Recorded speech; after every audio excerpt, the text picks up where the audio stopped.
Good morning and welcome back to another episode of Chasing Leadville 100. My name is Amanda and I'm currently 7 days out from running the Leadville 100 ultramarathon. We are currently staying out here in the woods and we actually ended up on course for the 100-mile bike. So we are actually seeing some bikers on course right now, which is kind of cool to wake up to. I'm going to take you through a day in the life of what it is like to be an athlete 7 days out from a 100-mile ultramarathon here in Leadville, Colorado. So we'll talk all things recovery, eating, rest, and race planning.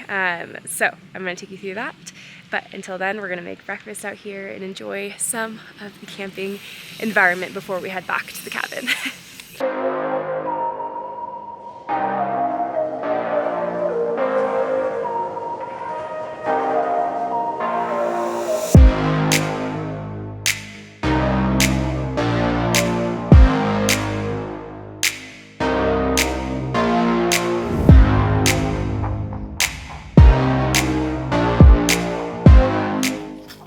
Breakfast is coming.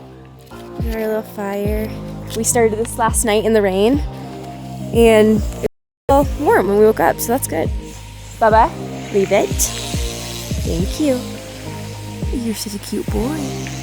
You're such a cute boy. Every morning of this taper, we've been waking up and we've been doing a short little stroll, whether it's on the property or today we're gonna go through a little stroll through the woods that we're camping in, and we're currently at 11,050 feet. So obviously just staying active, but still restful can help with acclimating to the altitude.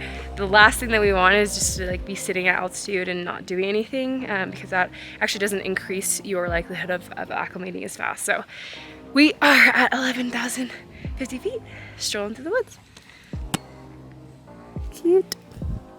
Okay, change of plans. We were gonna have breakfast out in the woods, but we actually realized that we were on course and the actual turnaround point for the course was a little bit past us. So we had about an hour and a half buffer of being able to get down off the mountain before the pros came back through. So we waited until the very last group came and the sweepers came, talked to the sweepers, and decided to head out after the sweepers before the pros came back down. So we were on a really narrow track all the way up the mountain where we ended up camping. So we are gonna have breakfast here at home. So I'm gonna have turkey, bacon, eggs, and then either some granola or maybe a rice cake with some carbs, but I'm gonna have carbs regardless. We are gonna start slowly increasing carbs up until race day. So being 7 days out, we don't necessarily need to be super carb loading yet. That'll start more on Wednesday-ish, but it's definitely just a good idea just to be more mindful of that and get more carbs in to make sure that we're adequately fueled. So let's cook breakfast.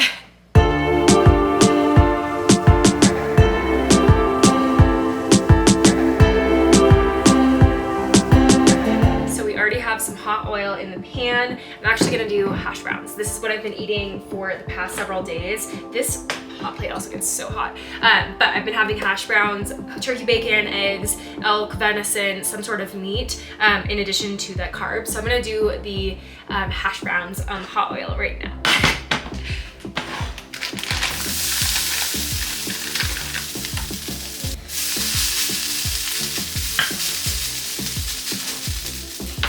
Some Redmond sea salt,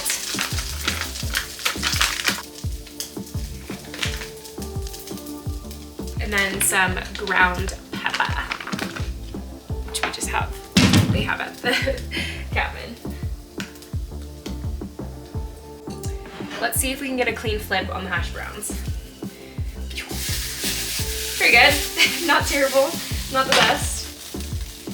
But I'm gonna start the turkey bacon in this pan now. One thing that I do focus on during race week is eating consistently the same things that I've been eating before. So we don't wanna necessarily try anything new before race day. Fun fact, before Ironman World Championships in Kona last year, I was poisoned. So as you guys know, I have celiac, which is a super incredibly terrible reaction to gluten. And I had 2 days before the race, I had an acai bowl that I got from a restaurant. Tyler had actually asked multiple times to see if it was gluten-free. They said it was. Well, it definitely was not, because within 2 hours I was puking, and couldn't even keep water down for 48 hours before the race. So as you can imagine, I went into that race feeling absolutely horrible, and I do not want that to be repeated for any further race. I learned my lesson. So we are gonna be eating everything that I cook myself, because I know that I'm not gonna be poisoning myself with either gluten or milk.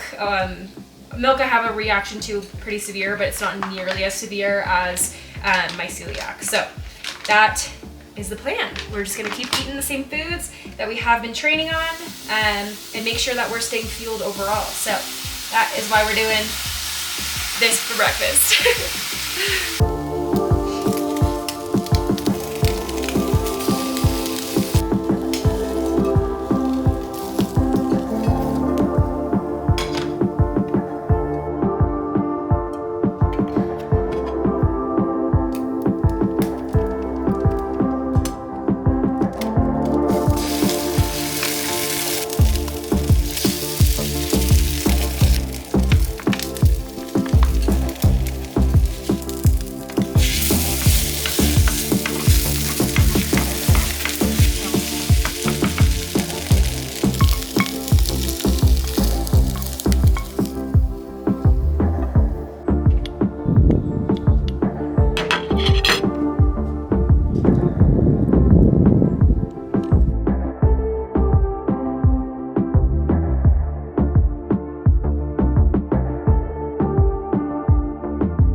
We just made it down to downtown Leadville. We're gonna watch some of the finishers come across the mountain biking finish line and meet up with Ruthie from Cora. So, take you guys along. What'd you find? Getting this one for my office.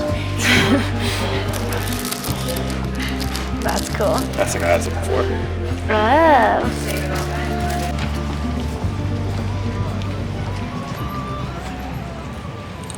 Okay, so we just wrapped up going to the mountain biking expo. We met up with Koros, and Ruthie from Koros actually gifted me, which I'm so excited about, the Koros Vertex 2S. So this GPS is supposed to be able to run for 118 straight hours, which I'm so excited about. Definitely gonna try this out on race, so I will report back on how I like it then. We also got to see Eric Hinman finish the bike, so congratulations to Eric for finishing the Leadville 100 mountain biking. So proud of you, so cool to see you cross the finish line. But we're gonna wrap it up. We're gonna go back home and cook some lunch. We have that elk defrosting, so I'll catch you guys there. So we've just gotten back to the cabin. I have some stuff heating up on the stove. I'm gonna throw elk into this pan and do some ground elk. I'm also gonna do some quick oats with just this hot water that we've got going here. This is Better Oats, apple cinnamon flavor, super, super good. So I'm gonna throw some protein in this just for a snack before my food is ready. So I'm really, really hungry, so I'm just gonna do this really quickly and then potentially make like a fruit plate of some sort, kind of see what we've got going on here, but that is gonna be lunch. So that water's already boiling for my oats. I'm gonna cook that up really quick and eat that while my other food is cooking. So that'll be my quick carb, and then I'm gonna toss this elk that has been defrosting since breakfast. I'm gonna toss this in the pan. Let's open that up. Ground elk, force of nature.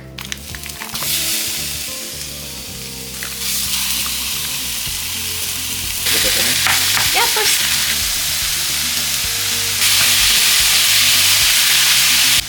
If you don't make yourself a pre-meal meal while you're cooking your meal, I can't relate.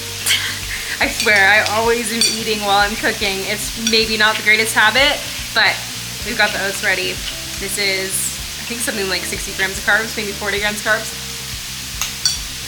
Going down the hatch. Delish. In addition, with my lunch, I'm gonna have a water bottle with just 2 scoops of electrolytes, so 1,000 milligrams of sodium. This is the BPN electrolytes. This is the only electrolytes I use. Obviously, I love BPN products. You guys know that. Code Amanda does save you some money, and it does support the channel, so I do appreciate you guys using that. Those who comment that, you're so appreciated. I know you can use so many different people's codes, but when you use mine, I just appreciate it so much. So I'm gonna do 2 scoops of electrolytes in there. My favorite flavor is lemon lime, but I would say my second favorite flavor is the salted watermelon. So yummy. So 2 scoops of that in here. I actually forgot shaker bottle, so we're rolling with plastic water bottles, which I'm not generally a huge fan of, but that's okay. We're gonna do that. And then I'm actually gonna wash some yellow kiwis. If you have not tried yellow kiwis yet, you need to get on it, because for one, you can eat the skin. I actually eat the skin of kiwis. Even though they're fuzzy, it doesn't really bother me all that much, but this is super thin skin. They're super high in vitamin C, and they're so delicious. It doesn't taste like a real kiwi, so I don't know what they did to these. Maybe I don't want to know, but they're absolutely delicious. So I'm actually gonna wash up all 4 of these and have these with my elk and my eggs for lunch. So let's wash these babies up. So I'm gonna cut into these yellow kiwis so you can see what they look like inside. It is crazy. Like I said, they don't look at all like a kiwi. This is literally what we have. I don't know if you can see that. Maybe it's not showing you great. Let's see. That is what they look like on the inside. So delicious, so sweet, and super full of vitamin C, but I just absolutely love these. So we're gonna cut these 4 up and add them to our lunch.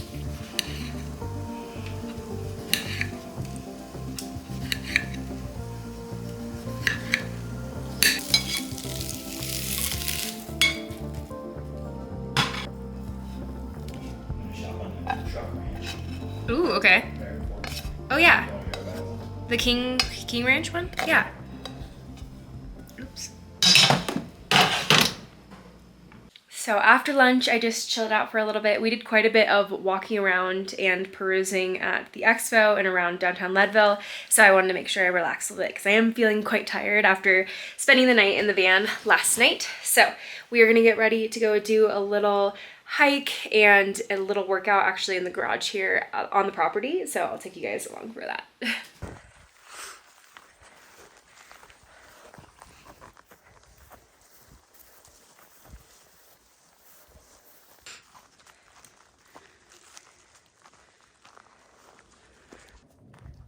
Nice, dude. Big juicy. Right on camera. Right on camera. Right on cue. Monkey. Where's the little one? Where'd you go, pup? Come on, baby. I don't know. Oakley. Okay. It's here. There she is, coming up the rear. Linger. Whee! Bear. I know.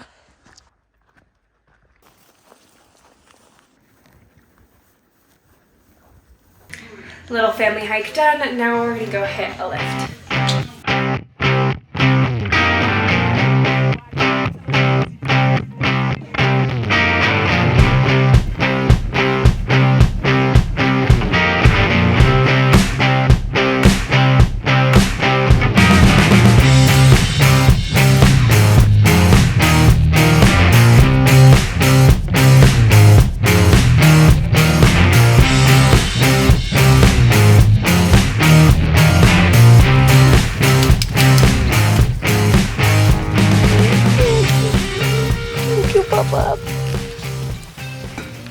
Now that we're done lifting, it's time to make dinner and just wind down before bed. It is about, oh my gosh, 8:30. Yeah, 8:30.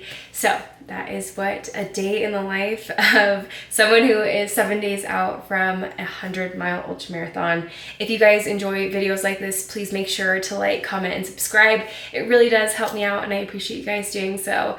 I cannot believe that our next video is gonna be race day.